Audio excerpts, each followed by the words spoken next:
This morning's exhortation will be provided by Brother Seth. His subject will be, I need help. And there is no reading in advance of this, so let's give our full attention to Brother Seth.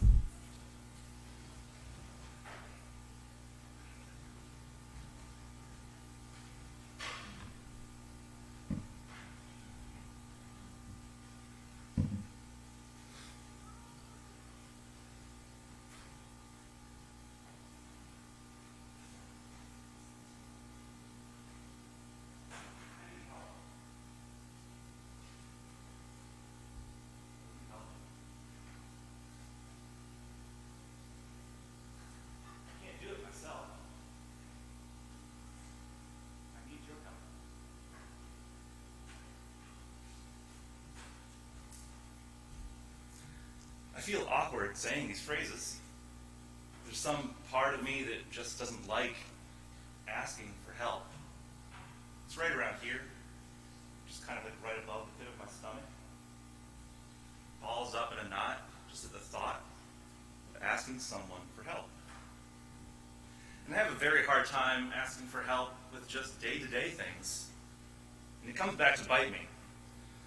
I have sort of that classic guy who won't ask for directions syndrome. Which, by the way, I would never ask for directions, and I'm very blessed to have grown up after the advent of GPS technology. Very blessed. At work, I tend to pile up tasks and paperwork for myself rather than ask for help. I have a list of things that I keep adding to, a pile of documents that literally keeps piling up, because those things require me to ask someone for assistance or advice, and I sort of tend to just put them on the bottom of the pile and do the things that I can just do myself first, until it's absolutely necessary that I finally go and ask someone for help. Even outside of work, I just keep adding to my personal to-do list faster than I can accomplish things. Somehow, I just tend to let the list get longer and longer and longer, and tell myself that I'll get it all done eventually, when I could just ask for help, reach out, and maybe get some things done. Maybe even get ahead. Wouldn't that be a thought?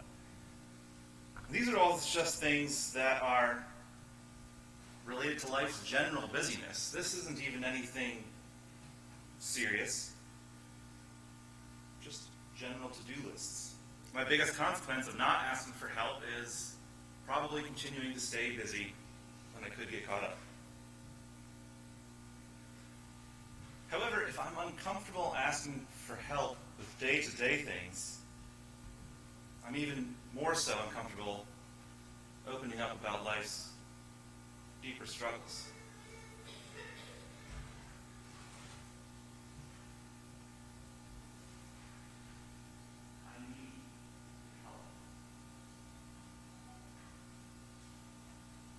So much pain right now. Don't know what to do. Help me. I feel like I'm losing my faith. I'm afraid of what everyone will think. I keep making the same mistake over again. I don't have the strength to stop myself.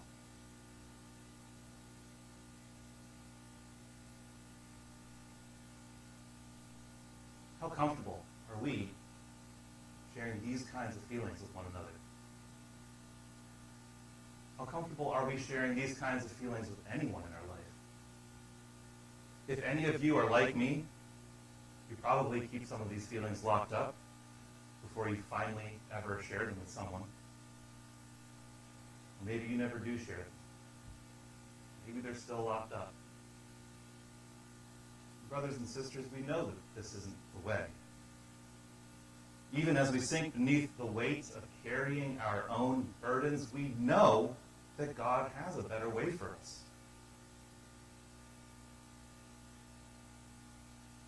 Read in Ecclesiastes chapter 4, verses 9 through 10. Two are better than one, because they have a good return for their labor. If either of them falls down, one can help the other up.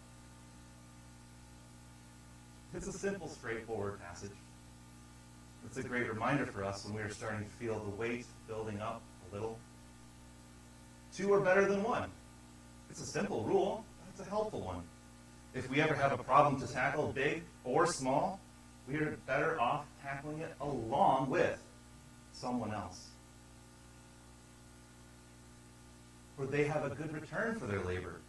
If our instinct is to ask for help as a last resort, instead, we should train ourselves to work together in everything. Simply by allowing someone to work with us, then we have a good return for our labor.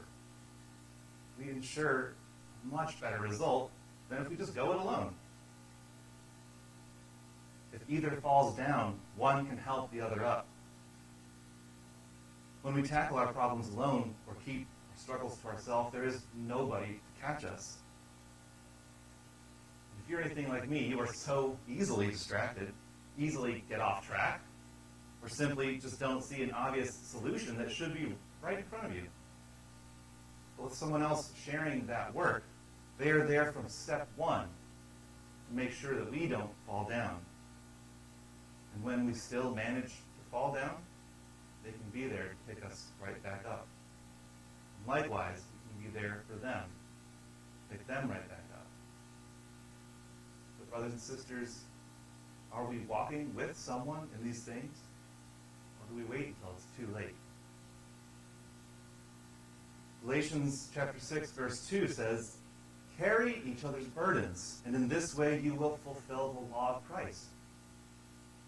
This reinforces the passage in Ecclesiastes and adds to it. Galatians isn't just telling us to work together or about producing good labor with Ecclesiastes. It's taking it to another level. Carry each other's burdens. The word burden shows up a couple times in Galatians 6 with different meanings, different root words. Here, the word means weight. The kind of weight that brings us down, makes us feel heavy. Specifically when we've gone off track spiritually, even distance ourselves from God. Galatians is telling us to bear that burden for each other. And it's not just giving our burden to someone else, it's returning the favor, bearing their burden as well for them, so that we are sharing the whole weight together. And the second half of the verse takes it even further. In this way you fulfill the law of Christ. By carrying each other's burdens, we fulfill the law of Christ. That's huge. That's huge. The book of Galatians focuses so much on rectifying the Mosaic law of the Old Testament with its numerous rules and regulations, with the new law that is in Christ. And here we learn that by allowing someone to carry our burdens for us, and also carrying their burden for them, is the fulfillment of this new law. It's the fulfillment of the new law that is in Christ. Not only is the Bible telling us to open up to one another, to help one another, it says here in Galatians that this is central to what Christ is all about. And that is so big. In reading this passage, it's so obvious. And in so many other places in the Bible, we know that we are meant to carry each other's burdens. We know that we together are the body of Christ and that we walk together. For good, for bad, we are meant to be here together, to help one another. And yet, is this really new to any of us? It's not new to me. Not even at all. I've grown up knowing that this is what the Bible tells me to do. And yet, I still hesitate to share my struggles. I hesitate even just to ask for a little bit of help. I insist on bearing my burdens by myself. But why? Why do we ever insist on bearing our burdens alone? Why do we insist on letting our burdens weigh us down so much so that we fall before we ask for help. I think part of it certainly has to do with pride. It's hard to admit to ourselves, let alone others, that we need help. It's hard to admit to ourselves when we are in over our head. But we need to know that it is strength to be humble, to be okay with admitting that we can't take everything on ourselves. James chapter 4, verse 10 tells us, "Humble yourselves before the Lord, and he will lift you up." Humble yourselves before the Lord, he will lift you up. Proverbs chapter 11, verse 2. "When pride comes, then comes disgrace, but with humility comes wisdom." We need to be humble. There's no use pretending as though we have it all together, pretending to ourselves, pretending to anyone around us. We need to open up and admit our shortcomings and our struggles. And only after we humble ourselves to one another can we begin to build one another up. Or perhaps we may feel that everyone else has enough of their own problems going on. We already have enough going on. Everyone else already seems very busy. I shouldn't put my problems on them. I'll figure it out myself so they can focus on their own things. I don't want to put my burden on them. I should be able to handle it myself so that they can focus on their problems, their busyness, and what they have going on. How many of us have ever said this to ourselves, or do we just think it in the back of our minds? It keeps us from reaching out. But this is, I think, it's a misplaced humility in feeling like we don't have enough value to burden someone else with our struggle. Jesus himself tells us that we have value. Matthew chapter 10, 29 to 31, he says, "Are not 2 sparrows sold for a copper coin, and not one of them falls to the ground apart from your Father's will? But the very hairs of your head are all numbered. Do not fear, therefore. You are of more value than many sparrows." Ephesians chapter 2, verse 10 reads, "For we are his workmanship, created in Christ Jesus for good works, which God prepared beforehand that we should walk in them." We are his workmanship. How can God's workmanship not be valuable?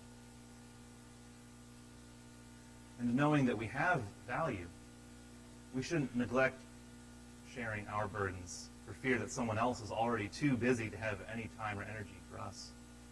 And furthermore, by opening up in our own search for help, we are making it okay for someone else to open up to us. It takes courage to be the one to make that first step in humility, admitting our faults, admitting that we need help. But once you do, you open the door to be there for someone else when they need support. When they see that you can come to them in humility, they will come to you. And together, how much more can we handle life's burdens, life's struggles? Brothers and sisters, we need one another. We need to feel okay about leaning on one another and knowing when we need help. Who does not need help?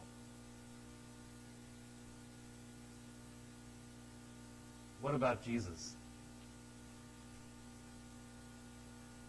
In Matthew chapter 11, 28 to 30, he says, "Come to me, all you who are weary, who are burdened, and I will give you rest.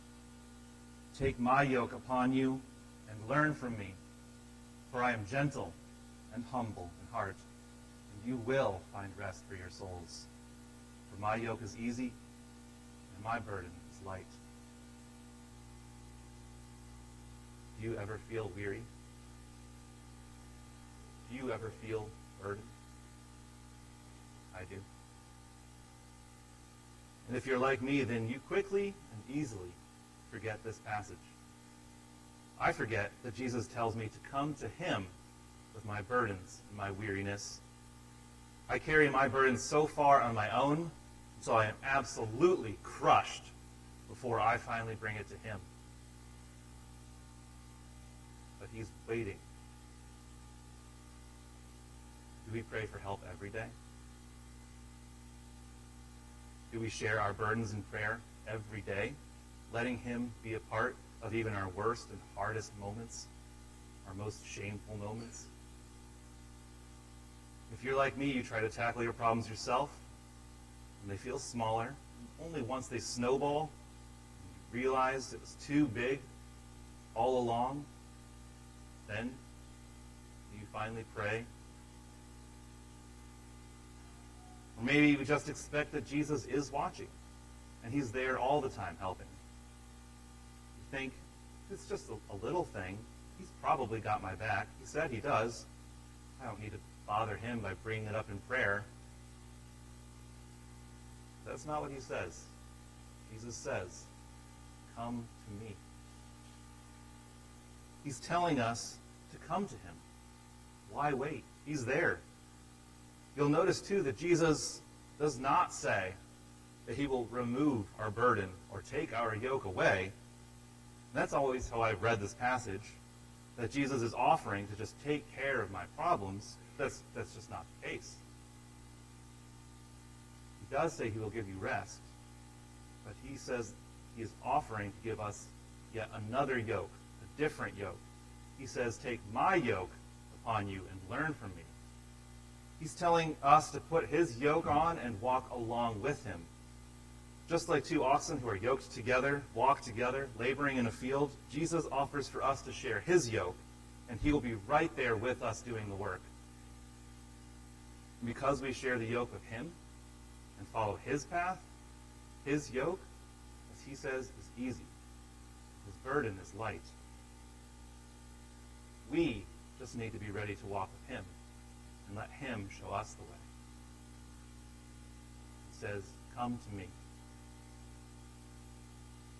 And so, brothers and sisters, I need help. I am burdened. I am struggling. But I know that I have you here to help me. I know that if I let you share my burden, I can also help with yours. And I know that Christ is ready to give me rest if I will only humble myself and be yoked with him. And even Christ in the garden, before facing his crucifixion, asked for help. When he prayed to his Father, as we read in Matthew 26, going a little farther, he fell on his face and prayed, saying, my Father, if it be possible, let this cup pass from me. Nevertheless, not as I will, but as you will. And even a second time, my Father, if this cannot pass unless I drink it, your will be done. Even Christ needed help to put himself aside and do his Father's will. How much more then do we need help? Let us share one another's burdens and work together to do the Father's will, following the example of our Lord Jesus, who did so, even to death, and who does so now in his resurrection at God's right hand.